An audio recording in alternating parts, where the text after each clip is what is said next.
కాటమరాయుడుకు కాలం కలిసొచ్చింది నిజమా అని ఆశ్చర్యపోక్కర్లేదు. కలిసి రాకపోతే ఇతర హీరోల చూపులు మాత్రమే కాకుండా వారి అభిమానుల చూపులన్నీ పవర్ స్టార్ చిత్రం వైపే ఎందుకుంటాయి చెప్పండి.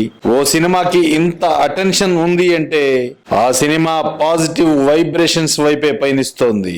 కాటమరాయుడు సినిమాను మొదటి రోజు ఎన్ని థియేటర్లలో విడుదల చేస్తారు అన్నది అందరి మదిలో తొలిచే మొదటి ప్రశ్న అయితే, మొదటి రోజు ఎంత గ్రాస్ కలెక్షన్స్ రాబట్టుకుంటుంది అన్నది రెండో ప్రశ్న.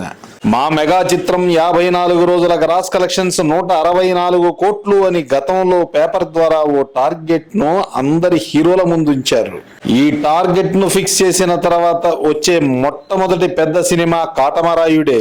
అందుకే ఇతర హీరోల అభిమానుల దృష్టంతా కాటమరాయుడిపై ఉంది. 164 కోట్ల క్రాస్ చేస్తే తరువాత మా టార్గెట్ ఎంత ఉంటుంది అన్న దానిపై ఆతృతగా ఎదురు చూస్తున్నారు వారు. గత రికార్డును కొట్టేయడం పవర్ స్టార్ కు సాధ్యమే అంటున్నాయి ఈ సినీ వర్గాలు. 2 నెలలు పెద్ద సినిమాలు లేక థియేటర్లు బోసిపోతున్నాయి. ఈ ఒక్క కారణం చాలు కాటమరాయుడు కలెక్షన్స్ తో కుమ్మేయడానికి. పైగా ఇప్పటికే శుక్ర, శని, ఆది ఈ 3 రోజుల టికెట్లు అయిపోయాయని ఉభయ తెలుగు రాష్ట్రాల థియేటర్స్ ముందు హౌస్ఫుల్ బోర్డులు వేలాడుతున్నాయి. ఈ 3 రోజుల గ్రాస్ కలెక్షన్స్ చాలు సెంచరీ క్రోర్స్ ను అధిగమించడానికి. కాటమరాయుడు చిత్రానికి ఏ మాత్రం బాగుందన్న టాక్ వచ్చిందో తరువాత వచ్చే వారి టార్గెట్ ఇంకా పెద్దదయ్యే ప్రమాదం ఉంది.